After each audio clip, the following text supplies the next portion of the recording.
Generasi sandwich. Yes, lu pada pasti udah gak asing kan sama istilah tersebut. Walaupun fenomena ini sudah berlangsung lama dari dulu, tetap akan kita bahas karena sejauh ini dampaknya semakin buruk ya. Dan semakin banyak juga orang yang terdampak generasi sandwich ini. Istilah generasi sandwich ini digunakan oleh Profesor Miller, seorang dosen asal Universitas Kentucky dari Amerika. Profesor Miller menggunakan generasi sandwich ini untuk menggambarkan orang dewasa yang harus membiayai dirinya sendiri, membiayai orang tua, dan juga adik-adiknya.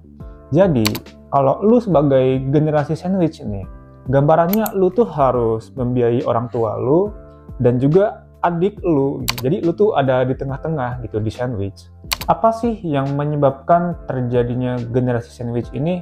Oke, sebelum itu kita harus tahu ya bahwa di dunia ini kelas sosial di masyarakat itu terbagi menjadi 3. Ada kelas atas, kelas menengah, dan kelas bawah. Untuk kelas atas, mereka para penguasa, para pengusaha yang sukses, tajir, bahkan mereka sudah tajir dari lahir gitu, karena mereka sudah lahir dari keluarga yang kaya, semacam privilege gitu kan. Lalu untuk kelas menengah, nah ini yang paling banyak yaitu para karyawan, dan yang terakhir yaitu kelas bawah, yaitu orang-orang yang ekonominya rendah atau orang miskin. Jadi untuk generasi sandwich ini banyak dilahirkan dari kelas menengah dan juga kelas bawah. Terutama orang tua yang pemikirannya kolot, yang menganggap anak itu adalah investasi, banyak anak banyak rejeki gitu ya. Kalau memang konsep banyak anak itu banyak rejeki, itu di zaman sekarang udah gak relevan ya cuy. Kalau lu terapin konsep itu di zaman dulu ya itu it's okay. Karena pada zaman dulu itu kan orang-orang kebanyakan punya lahan, punya banyak tanah. Kalau punya banyak anak, banyak yang ngurus. Tapi kalau di zaman sekarang udah gak nyambung cuy. Kenapa? Karena populasi udah sumpek, jalanan semakin macet, aset-aset semakin mahal, lahan pun semakin sempit. Kan seperti itu. Bukannya gue bilang gak boleh punya banyak anak ya cuy. Itu kan hak-hak lu. Lu mau punya anak 10, 20. Kalau lu mampu ya silahkan. Tapi bagi yang enggak mampu, lebih baik pikir-pikir dulu deh. Selain itu banyak juga orang tua yang menganggap anak itu investasi ya. Jadi ini agak sangat disayangkan menurut gua. Biasanya orang tua yang menganggap anak itu investasi adalah orang tua yang ekonominya dalam kondisi yang sulit. Jadi dengan memiliki anak, si orang tua tersebut berharap anaknya itu bisa mengubah nasib keluarganya. Ya ujung-ujungnya bergantung sama anaknya. Terlebih disayangkannya lagi, biasanya orang tua yang mindsetnya miskin ini sangat tabu untuk membahas duit di keluarga. Tidak mau mengajarkan anaknya itu menabung, investasi, atau memanage uang dengan baik. Kalau kita lihat realitanya, anak-anak juga banyak kebutuhannya kan. Pendidikan, kesehatan, gizi yang baik agar terhindar dari stunting. Contohnya kita bisa lihat anak-anak yang cerdas dan well educated. Mereka kebanyakan lahir dari keluarga atas, dari orang-orang yang punya kan. Simpelnya dengan lu punya uang, segala kebutuhan lu, keluarga lu itu bisa terpenuhi, terutama untuk pendidikan anak-anak lu. Parahnya kalau orang tua yang mindsetnya jadul, mereka ini bahkan membebankan tanggung jawabnya itu kepada anaknya kelak ketika anaknya itu sudah dewasa, sudah kerja dan memiliki penghasilan. Alhasil jadilah generasi sandwich. Yang pertama, lu percaya gak sih cuy bahwa generasi sandwich ini bisa mempengaruhi kemajuan di suatu negara? Yes, misalkan si orang yang terdampak generasi sandwich ini dia akan sulit mengatur pengeluarannya, sulit mengatur manajemen keuangannya, bahkan banyak yang pinjol utang sini-situ ya. Dan parahnya lagi dia harus menunda atau mengubur kemauan dan cita-citanya, dan dia tuh jadi nggak bisa berkarya gitu.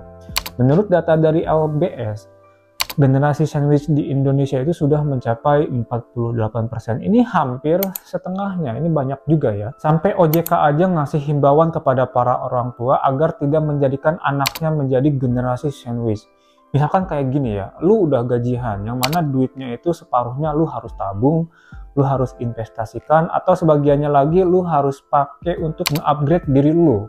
lu pakai buat bayar member gym, les piano atau les musik lainnya, atau lu ikutan kelas dan lu bisa berkarya. Tapi hal yang seperti itu lu gak bisa lakuin cuy, karena duitnya itu sebagian lu harus transfer ke orang tua untuk berobat, dan lu juga harus biayain adik-adik lu sekolah atau kuliah gitu. Jadi ujung-ujungnya lu nggak bisa produktif, lu gak maju-maju, lu stuck di tempat alias gak naik kelas gitu cuy. Jika dibiarkan, keluarga yang terdampak generasi sandwich ini akan melahirkan generasi-generasi yang miskin ke depannya, alias lingkaran setan kemiskinan cuy.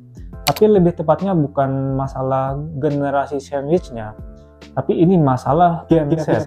Yes, betul. Ini masalah mindset. Misalkan, jika ada suatu keluarga dengan orang tua yang memiliki mindset miskin, terus punya anak nih. Terus orang tua ini berharap agar anaknya itu bisa mengubah ekonomi keluarganya. Jika anaknya gagal dan anaknya ini memiliki mindset yang sama, kemungkinan anak tersebut juga akan melahirkan keluarga dengan mindset yang miskin juga gitu. Terus aja seperti itu, sampai negara Zimbabwe punya nuklir gitu. So, bisa disimpulkan, bagaimana negara ini mau maju jika orang-orang produktifnya aja nggak bisa berkarya, alias stuck gitu, nggak maju-maju. Nah, terus solusinya gimana dong kalau kita menjadi generasi yang sandwich, kita kudu ngapain? Oke, yang pertama, lu harus egois. Yes, sometimes it's okay to be selfish. Kalau lu gak egois, lu gimana mau majunya? Lu lahir ke dunia ini pun egois kan? Ketika lu menjadi sel sperma, lu berlomba-lomba dengan jutaan sel sperma lainnya, dan lu yang menang, lu yang lahir ke dunia ini. Kalau lu gak egois, mungkin bentuknya bukan lu yang sekarang gitu. Egois di sini tuh bukan berarti lu harus songong ya. Lu tetap harus ada komunikasi dengan keluarga. Lu ngomong baik-baik aja dengan orang tua lu, bahwa lu juga banyak kebutuhannya. Lu butuh nabung, harus investasi, lu juga butuh dana darurat. Minimal dana darurat itu 3 kali dari pengeluaran lo ya. Atau terserah lo deh rumus manajemen uangnya seperti apa. Yang penting lu ketika udah gajian, jangan sampai besoknya itu udah habis uang gajiannya gitu. Buat membiayai orang tua kalian, buat biayai adik-adik kalian sekolah. Yang mana adik-adik kalian itu harusnya masih tanggung jawab orang tua lu juga, apalagi kalau orang tua lu masih produktif. Yang kedua, terus gimana kalau orang tua tetap bebal dan tidak ada jalan lain? Misalkan orang tua sudah tidak produktif lagi dan satu-satunya orang yang bisa menghidupi keluarga cuma lu doang. Ya mau gimana lagi, lu kudu sabar, kudu tetap jalani. Yang kayak gitu banyak kok. Termasuk temen gue juga ada yang kayak gitu. Tapi kasihan hidupnya tuh cuy. Udah mah pendapatan pas-pasan, diporotin keluarga, diajak ngobrol, ngeluh terus. Tapi lu harus hadapi itu semua dan jangan lu ulangi ke keluarga yang akan lu buat ke depannya. Misalkan lu lahir di keluarga yang mindsetnya miskin. Nah, lu buang tuh mindsetnya jauh-jauh. Lu jangan terapin lagi ke keluarga atau anak lu kelak. Lu yang harus ngekat garis kemiskinan atau lingkaran setan kemiskinan tersebut cuy. Yang ketiga, ketika keluarga lu butuh, lu jangan kasih Krabby Patty, tapi kasih formulanya cuy. Misalkan lu adalah satu-satunya orang yang sukses nih, yang maju di keluarga lo. Lo udah punya usaha sendiri, segala macam, tiba-tiba saudara lo butuh duit nih. Nah, terus lu jangan kasih duitnya, jangan kasih fresh money-nya, tapi lu kasih formulanya, gimana caranya dapetin duit itu sendiri. Lu kasih dia kerjaan, kasih dia training, gimana caranya dapetin duit. Alhasil ketika dia udah paham dan tahu cara ngasilin duit, edukasi, bahwa itu duit jangan dipakein yang nggak bener, lu baiknya tabungin, investasiin. Terus jika ada keluarga lo yang butuh makan terus minjem duit, ya jangan dikasih duitnya juga. Lo kasih aja tuh berasnya, kasih telurnya, kasih indomie, segala macam. Daripada lo ngasih fresh money, kadang kan uang cash itu menggoda ya. Kita gatel gitu, kadang kebeli ini, kebeli itu yang enggak sesuai dengan kebutuhan kita cuy. Dan yang penting terakhir, edukasi juga tentang pengeluaran keluarga lo, jangan dipakai yang enggak-enggak. Apalagi pinjol, judol, itu benar-benar ngerusak keluarga dan ekonomi banget cuy. Jika kalian merasa tertekan dengan menjadi generasi sandwich di keluarga kalian, ya kalian harus sabar, harus jalani, dan yang penting kalian jangan sampai lakukan itu kepada anak kalian kelak. Yang kalian rasakan itu jangan sampai anak kalian itu rasakan juga guys. Nice. Oke, mungkin cukup sekian saja yang ingin gua bahas tentang generasi sandwich ini. Apakah kalian termasuk di antaranya? Ya silahkan komentar, silahkan kalian curhat di bawah kolom komentar ya, gimana sih pesan-pesan kalian sebagai generasi sandwich, apakah ada manfaatnya, apakah tertekan, gini gitu, ya silakan kalian berkomentar ya. Oke, terima kasih yang sudah menonton sampai akhir, sampai jumpa di konten selanjutnya.